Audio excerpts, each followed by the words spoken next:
అన్న నమస్తే. నమస్తే అన్న. ఏం పేరు అన్న? ప్రభుదాస్ అన్న. ప్రభుదాస్ గారు ఏం చేస్తుంటారు? బిజినెస్ అండి మాది, మిల్క్ బిజినెస్. సో మంచి పనే. ఎక్కడన్నా ఉండేది ఎక్కడ మీరు? ఇక్కడే అండి, పక్కకు ఉంటాం. లైఫ్ స్ప్రింగ్ హాస్పిటల్ దగ్గర ఉంటాం. చిలకలు కూడా life spring hospital, Secunderabad parliament. Secunderabad parliament. అన్న మరి ఇప్పుడు పార్లమెంట్ ఎలక్షన్స్ వస్తున్నాయి, తెలిసిందే మీకు కూడా. సో మరి ఎవరెవరు పోటీ చేస్తున్నారు ఇక్కడ నుండి? కాంగ్రెస్ నుంచి దానం జనార్దన్ రెడ్డి, నాగేందర్ రెడ్డి, పద్మారావు, కిషన్ రెడ్డి అని అంటున్నారు. సో మరి కిషన్ రెడ్డి గారు ఇక్కడ సిట్టింగ్ ఎంపీ. సో ఎట్లా ఉంది మరి డెవలప్మెంట్ విషయంలో పాలన ఎట్లా అనిపిస్తుంది మీకు? 100% గుడ్, మంచిగానే చేస్తుండ అతను. సెంట్రల్ గవర్నమెంట్ ఏవైనా అని నడుస్తూనే ఉన్నాయి. స్టేట్ గవర్నమెంట్ అయితే ఇప్పుడు వీళ్ళు పద్మారావు గారు ఉన్నారు, వాళ్ళు ఇప్పుడు గెలిచినా ఏం చేసేది లేదు. వాళ్ళు పార్లమెంట్కి వెళ్ళి ఆయన గెలిచినా ఆయన ఏం చేసేది లేదు. వాళ్ళు ఓడిపోతారని తెలిసే వాళ్ళు నిలబడ్డారు. వాళ్ళు ఎందుకంటే వాళ్ళకి సీట్ వాళ్ళకు ఉంటుందని చెప్పి వాళ్ళు ఉన్నారు. మళ్ళీ ఓడిపోయినా ఎమ్మెల్యే ఉంటుందని వాళ్ళు నిలబడ్డారు, లేకపోతే వాళ్ళు కూడా నిలబడరు కదా. ఆయన చూస్తేనే భయపడుతున్నారు. ఇప్పుడు నరేంద్ర మోడీ గారు డెవలప్మెంట్స్ని చూసే వాళ్ళు భయపడుతున్నారు. ఇండియా లెవెల్లో డెవలప్మెంట్ చాలా ఉన్నాయి.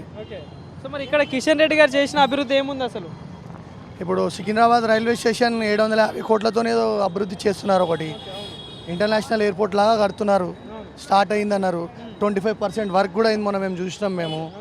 ఇక్కడ మళ్ళా చెర్లపల్లి డెవలప్మెంట్ చేస్తున్నారు రైల్వే స్టేషన్స్. మళ్ళీ ఇక్కడ ఉస్మానియా యూనివర్సిటీలో ఏదో కాలేజ్ కట్టించారు. డెవలప్మెంట్స్ అవుతున్నాయి, అన్ని పనులు అవుతున్నాయి, అన్ని డెవలప్మెంట్ నడుస్తుంది.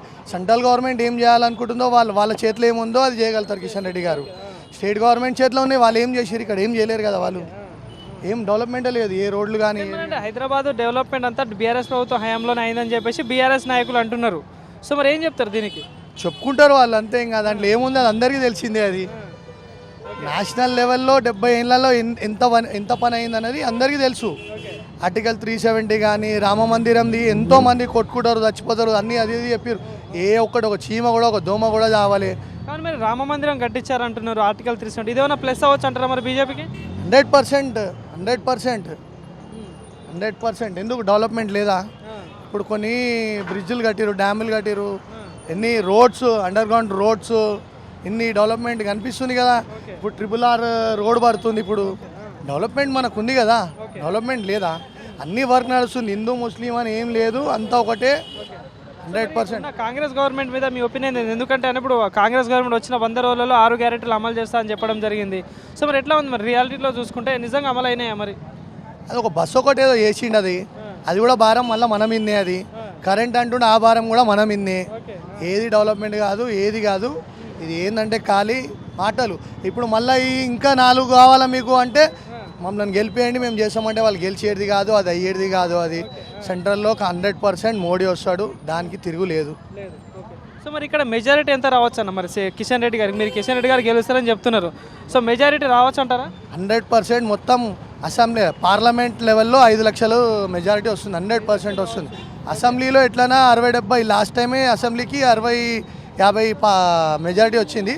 అట్లాంటిది ఈసారి 7 కాన్స్టిట్యూన్సీలు కాబట్టి 5 లక్షల పైనే వస్తుందని. పోటీ ఎవరు ఇవ్వచ్చు మరి? గట్టి పోటీ, ఎందుకంటే ముగ్గురు గట్టి లీడర్లే, అటు ఎమ్మెల్యేగా మంత్రులుగా చేసిన క్యాండిడేట్లే. సో పోటీ ఎవరు ఇవ్వచ్చు అంటారు? వాళ్ళ కోసం మాట్లాడే వేస్ట్. కిషన్ రెడ్డి ముంగట వాళ్ళ కోసం మాట్లాడే వేస్ట్. మన ఎనర్జీ వేస్ట్ వాళ్ళ కోసం మాట్లాడి. అది అందరికీ తెలిసినదే. అది ఓకే అన్న, థ్యాంక్ యూ అన్న.